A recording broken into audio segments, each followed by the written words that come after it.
Olá, meus queridos, que o Eterno abençoe cada vida.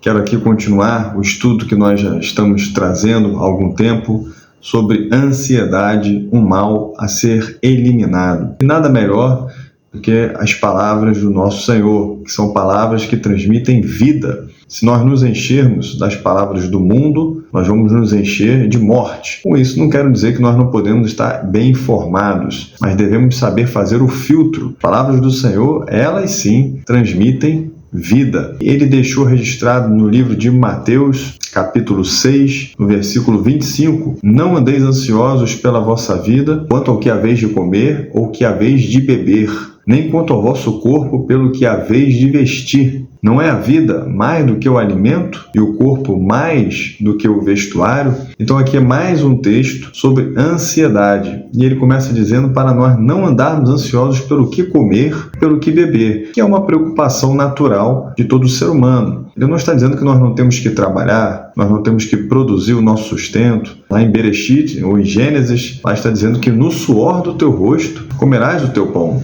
Mas o que o Senhor está dizendo é para que nós não devemos ficar inquietos quanto a estas questões de comida ou bebida. É uma coisa que afeta muitos homens, muitas mulheres, é uma coisa, inclusive, que faz pessoas tomarem decisões que preocupam na tentativa de garantir o futuro, de garantir o seu pão e a sua água, ou a sua comida e a sua bebida. Mas o Senhor está dizendo para os seus discípulos. Já é a primeira lição que nós tiramos aqui do texto. É um texto que está lá em Mateus capítulo 6, mas na verdade é um conjunto de ensinamentos que começa no capítulo 5, no versículo 1. O Senhor, ele está ensinando não para a multidão. No capítulo 4 você vê o Senhor ensinando para a multidão, ensinando nas sinagogas, curando os enfermos. Mas no capítulo 5, versículo 1, você vê que os discípulos se aproximam dele e ele então começa a ensinar os discípulos. Existe uma diferença entre a multidão e ser discípulo. A multidão pode ouvir, pode ser beneficiada por um ensinamento, pode ser beneficiada por uma cura, mas a multidão pode escolher não seguir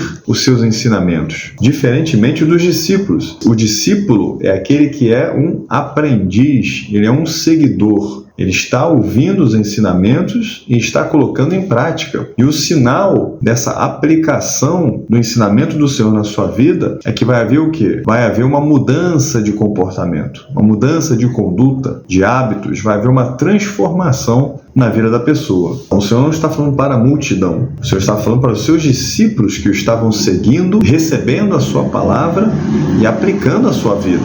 Os discípulos sabiam quem era a pessoa que estava transmitindo esse ensinamento. Nós termos confiança em quem está transmitindo é fundamental.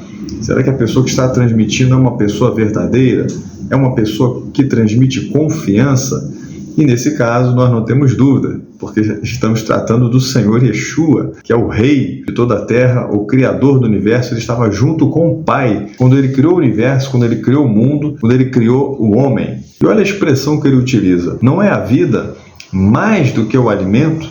Ora, se o Pai Celestial deu a vida, que o homem, por seu próprio recurso, por sua própria força, pelas suas próprias riquezas ou sabedoria, ele não conseguiria comprar a vida? Por que então o Senhor também não daria o alimento? O homem pode fazer o esforço que for, o homem jamais poderia, antes de nascer, desejar: olha, eu quero a vida, meu pai é rico, meu pai tem muita sabedoria. A vida está nas mãos do Criador, está nas mãos de Elohim. Ele decide qual homem vem à existência. Ele decide a quem ele vai dar a vida. Ele decide o início e decide o fim. Ora, se a vida que o homem não conseguiria pelos seus próprios meios, pelos seus próprios recursos, o Senhor deu, não é a vida mais do que o alimento? A vida é superior ao alimento. Os seus seguidores, os seus discípulos podem estar tranquilos de que não faltará o alimento, porque a vida é mais do que o alimento e ele nos concedeu a vida. O corpo é mais do que as vestes e ele nos concedeu o corpo. Dizendo no capítulo 6, versículo 26, olhai para as aves dos céus, que não semeiam nem colhem, nem ajuntam em celeiros, e vosso Pai que está nos céus as alimenta. Não tendes vós muito mais valor do que elas? Ele manda olhar para as aves do céu, e depois ele vai dizer para nós olharmos para os lírios do campo,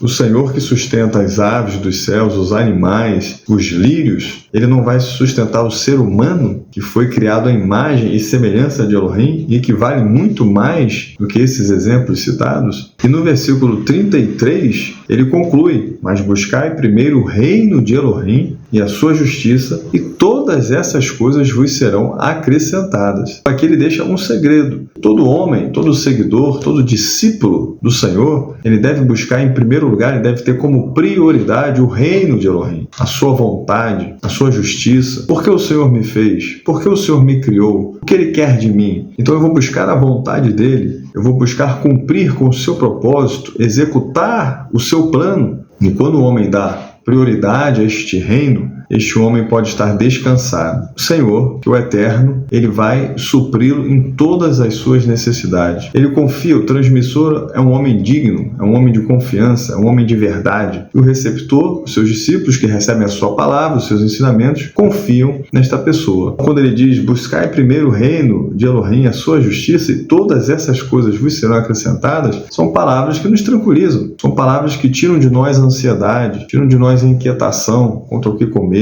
quanto ao que beber, quanto ao que vestir, quanto ao dia de amanhã. No versículo 34 ele diz que o dia de amanhã cuidará de si mesmo. Você está preocupado em executar a vontade do Criador. Ele te deu a vida, Ele me deu a vida. Ele sabe das nossas necessidades antes de nós pedirmos. Por pior que seja o cenário, por pior que seja o ambiente, o Filho de Elohim, ele não está colocando a sua confiança no homem. O Filho de Elohim, ele coloca a sua confiança no Pai Celestial e por isso, somente por isso, ele anda tranquilo na terra, confiando no Senhor, que não deixa faltar coisa alguma. Como disse o salmista, o Senhor é o meu pastor e nada me faltará. Que o Eterno te abençoe, meu querido, que o Eterno te guarde de todo mal e até a próxima. Um grande abraço.